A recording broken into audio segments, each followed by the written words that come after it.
students, so today we are going to do all the important, very important questions of class 12. इसको बस करके जाओ and 100% आना है आपका मैथ्स में, बस ढंग से कर लेना, ठीक है. सो पहले मैं क्वेश्चंस बता दे रही हूँ. एग्जाम्पल 41 मिसलिनियस एग्जाम्पल से करेंगे जो हम लोग. Then miscellaneous on chapter 1 these questions. Then exercise 1.1 और 1.2 वाला तो कर लेना, ठीक है. इसमें रिलेशंस वाले और जो फंक्शन का है 1 मैनी 1 इसको प्रूव करने आ जाता है, तो वो चीज़ आप देख लेना. चलिए ITF पे चलते हैं. बिल्कुल मैं PYQs भी बताने वाली हूँ.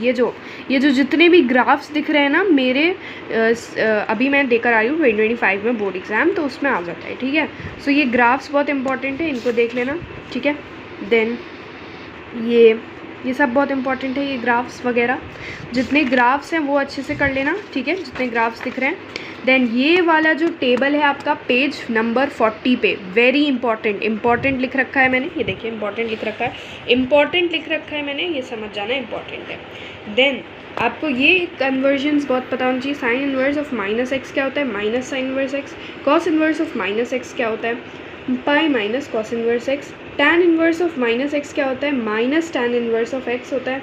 देन एक्सरसाइज 2.1 देखो, 2.1 में आपका जो इम्पोर्टेंट है क्वेश्चन नंबर 5 आपका इम्पॉर्टेंट है, ठीक है. देन आपका यहाँ पे इम्पॉर्टेंट क्वेश्चन नंबर 10 है, क्वेश्चन नंबर 10 इम्पॉर्टेंट है. देन 11 इम्पॉर्टेंट है, टिक करते जाओ आप लोग, ठीक है. देन ये एग्जाम्पल 5 इम्पॉर्टेंट है आपका, ठीक है. रुकिए एक सेकेंड रुक जाइए थोड़ा सा. ओके, एग्जाम्पल 5 इम्पॉर्टेंट है आपका, ठीक है. आप टिक करते जाओ बस, ठीक है, मैं बताती जा रही हूँ, आप टिक करते जाओ. 2.2 का जितने ये वाले क्वेश्चंस दिख रहे हैं 5, 6, 7, 8 सारे अच्छे से करने हैं. बोर्ड एग्जाम में आएगा, ये सब बोर्ड एग्जाम में आएगा, मस्ट है. 10th question, 11th question, 13th question, 15th question, then 16, 17. मैं तो कह रही हूँ ना, ये वाली एक्सरसाइज जो एक्सरसाइज 2.2 है 5 से लेकर 21 तक सारे क्वेश्चन एक बार को कर लेना. मिसलिनियस एग्जाम्पल बहुत important, very important, extremely important. ये बोर्ड एग्ज़ाम 2025 रिसेंट बिल्कुल इसी साल आया था. ये मेरे क्वेश्चन पेपर में था भाई. ये क्वेश्चन जो NCERT नहीं करते ना बोर्ड्स के, पहले पछताते हैं. सिर्फ NCERT ढंग से कर लोगे यार, अच्छा मार्क्स ला लोगे. स्पेशली मिसलिनियस कर लेना, रिविजन भी हो जाती है मिसलिनियस से अच्छी खासी. CUET ये सब भी दे रहे हो तो कर लेना मिसलिनियस. एक बार JEE मेंस भी बेसिक लेवल का रिविजन हो जाता है मिसलिनियस से, ठीक है. एग्जाम्पल 11, 12, 13 मतलब पूरी मिसलिनियस के तो सारे एग्जाम्पल कर लेने यार, एटलीस्ट मिसलिनियस के तो एग्जाम्पल कर लो, ठीक है. देन मिसलिनियस के एक्सरसाइज में बताऊँ मैं, मिसलिनियस के एक्सरसाइज यहाँ पे मिसलिनियस की एक्सरसाइज भी बहुत इंपॉर्टेंट है, सारे क्वेश्चन करने हैं. चलो मैं बता देती हूँ कम क्वेश्चन देने के लिए. 1 कर लेना, 2 कर लेना, देन 10 कर लेना, 11 कर लेना, एंड MCQs तो कर लेना यार, ठीक है. चलिए आगे बढ़ते हैं, नेक्स्ट चैप्टर पे चलते हैं. मैट्रिक्स और डिटर्मिनेंट एक ही टाइप का क्वेश्चन आता है. गॉस जॉर्डन मेथड बहुत इंपॉर्टेंट है इसका. देन मैं बताऊँ मेरे शिफ्ट में जो आया था ना, मेरे शिफ्ट बोल रही हूँ, मेरे सेट में जो क्वेश्चन आया था ना, वो भाई मतलब इक्वेशन टाइप का था भाई. कुछ भी आ सकता है, आपको कॉन्सेप्ट अच्छे से पता होना चाहिए. आजकल जो CBSE बोर्ड्स के पेपर बन रहे हैं वो कॉन्सेप्ट पे ज़्यादा ध्यान है, कॉन्सेप्चुअल नॉलेज होना चाहिए. तो आपको मैट्रिक्स और डिटर्मिनेंट का कॉन्सेप्ट बहुत अच्छे से क्लियर होना चाहिए. बाकी मैट्रिक्स और determinant, matrices and determinant are the easiest chapter. बाकी इंपॉर्टेंट क्वेश्चन में मैं बताऊँ तो इसमें आपका 3.2 का क्वेश्चन नंबर 20 हो जाएगा. इसके इक्वेशंस बहुत इंपॉर्टेंट होते हैं, ठीक है. थ्योरम्स आपको याद होने चाहिए. प्रॉपर्टीज़ जो होती है, प्रॉपर्टीज़ की एक पूरी वीडियो, सॉरी मेरी मेहंदी इतनी गंदी हो रही है.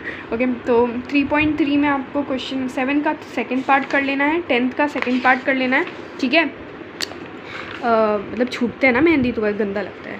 सो देखते हैं गाइज. नेक्स्ट वैसे कट कर लेना, इसको एडिट कर लेना भाई एडिटर. एग्जाम्पल 28 मिसलिनियस एग्जाम्पल्स में एग्जाम्पल 28 बहुत इंपॉर्टेंट है, ठीक है. मिसलिनियस एक्सरसाइज कर लेना भाई. 5th question, 8th question, 9th question, 10th question, 11th question, 12th question, 13, 14. भाई मिसलिनियस में कह रही हूँ ना, पूरी बुक की कर लेना एक बार, ठीक है. डिटर्मिनेंट्स पे आ जाते हैं. सो गाइज डिटर्मिनेंट्स चैप्टर पे आ जाते हैं.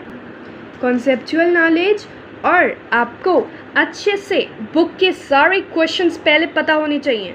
जो लोग JEE का तैयारी कर रहे हैं ना भाई, पहले को NCERT आनी चाहिए अच्छे से, ढंग से बता रही हूँ, पहले एनसीईआरटी होती है, बाद में कुछ, वो भी मिसलिनियस मैं आपको पीएचडी कहीं से भी दे दूँगी, अच्छे से आना चाहिए, ठीक है।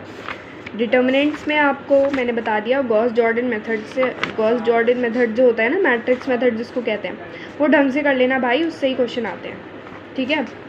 देन इसमें तो कुछ इंपॉर्टेंट है नहीं ऐसा कुछ, ये इजी चैप्टर है, ये वाला क्वेश्चन कर लेना, ये डाउट रहता है बहुत लोगों का, अगर ये सही हो गया आपका मतलब आपको डिटर्मिनेंट चैप्टर आता है। 4.4 का क्वेश्चन नंबर 3, ठीक है। देन एग्जाम्पल 26, ठीक है। देन आपका ये पूरा आपको ये पता होना चाहिए, ठीक है। देन ये सारे इंपॉर्टेंट हैं, ठीक है, 13 से लेकर 18 तक, एक्सरसाइज 4.5 का, ठीक है। एक चीज़ मैं बता रही हूँ, ये भी आपको पता होना चाहिए कि adjoint of A into B not equals to 0 मतलब होता है no solution inconsistent, 1 upon determinant of A into adjoint of A, ठीक है, इज इक्वल टू एडजॉइंट, मतलब ये सारे फॉर्मूलाज पता होने चाहिए। एंड जब determinant of A equals to 0 हो जाता है तो क्या क्या होता है, नो सोल्यूशन इनकन्सिस्टेंट होता है, determinant of A not equal to 0 unique solution consistent होता है, ठीक है। तो ये सब आपको पता होना चाहिए। एग्जाम्पल 28 ऐसे टाइप्स के क्वेश्चन आते हैं भाई, ध्यान से देख लो। एग्जाम्पल 28, एग्जाम्पल 4.6 का ये जितने भी क्वेश्चंस हैं वो सारे कर लेना, जितने भी 16 तक, ठीक है, 7 से लेकर 16 तक सारे क्वेश्चन करने हैं। मिसलिनियस तो पूरी लगानी है, मिसलिनियस एग्जाम्पल्स तो पूरी लगानी है, मैंने पहले ही बोल दिया आपको, ठीक है। मिसलिनियस एक्सरसाइज थोड़ा लेवल अप क्वेश्चन है, ये सब भी कर लेना है आपको, सारे क्वेश्चंस लगाने हैं। कंटिन्यूटी एंड डिफरेंशिएबिलिटी पे आ जाते हैं। इसका जो कंटिन्यूटी का है, इसका एक ये वाला इंपॉर्टेंट है, एग्जाम्पल 3। एग्जाम्पल 3 पे और भी बहुत सारे टाइप्स के क्वेश्चंस बन जाते हैं, ओके। सो मेरा कैमरा स्टिल ख़राब हो रहा है, प्लीज़ आप लोग थोड़ा सपोर्ट करो यार, मतलब आप चैनल को सब्सक्राइब कर लो यार, रीच बने ताकि हमारा। एग्जाम्पल 7 कर लेना, ठीक है, ठीक है। देन सारे क्वेश्चंस कर लेना भाई, कैमरा ख़राब हो रहा है मेरा, कैमरामैन कैमरा ख़राब हो रहा है, ओके। सो गाइज कंटिन्यूटी का ना सिर्फ एक ही क्वेश्चन है, ठीक है, कंटिन्यूटी का सिर्फ एक ही क्वेश्चन बोल लो, एक ही एक्सरसाइजेस पूरा कर लेना इसे, इनमें से कोई एक आ जाता है, ठीक है। देन एग्जाम्पल 20 भी कर लेना, मॉड वाले इंपॉर्टेंट है, मॉड याद रखना, मॉड इज़ ऑलवेज कंटिन्यूअस, याद है, आइलेट और मॉडुलस फंक्शन हमेशा कॉन्टीन्यूअस होता है, ठीक है। देन एक्सरसाइज 5.2 छोटी सी एक्सरसाइज है यार, लेजीनेस मत दिखाना, कर लेना, ठीक है। फिर 5.3 में भाई ये सारे जो क्वेश्चन है उस पर इंटीग्रेशन, डिफ्रेंसिएशन और आईटीएफ तीनों चीज़ लगा के 5 मार्क्स का क्वेश्चन बन जाता है, ठीक है। चलिए आगे बढ़ते हैं, 5.4 कर लेना भाई, ठीक है। देन ये सारे एक्सरसाइज कर लेना, 5.5 कर लेना यार, ठीक है। देन 5.6 कर लेना, सारे यार छोटे छोटे एक्सरसाइजें कर लो यार। 5.7 कर लेना, ठीक है। बाकी आपका Rolle's theorem, mean value theorem, ये सब तो डिलीटेड ही है, तो क्या पढ़ने की ज़रूरत ही नहीं है। हाँ 45 कर लेना, एग्जाम्पल 45 मिसलिनियस एक्सरसाइज कर लेना एक बार को। और चलते हैं सबसे खतरनाक चैप्टर जो लोगों को लगता है अगर ढंग से नहीं पढ़ते तो, एओडी। पहली बता रही हूँ, एओडी का खौफ इतना होता है, ठीक है। एओडी ढंग से करने की चीज़ है, एओडी को ढंग से कर लेना, ठीक है। चलिए आगे बढ़ते हैं, एग्जाम्पल 3 कर लेना, एग्जाम्पल 4 कर लेना भाई, एग्जाम्पल 5 बहुत इंपॉर्टेंट है, ये कर लेना भाई, सैम्पल पेपर में आया है ऐसे टाइप का क्वेश्चन आपके, ठीक है।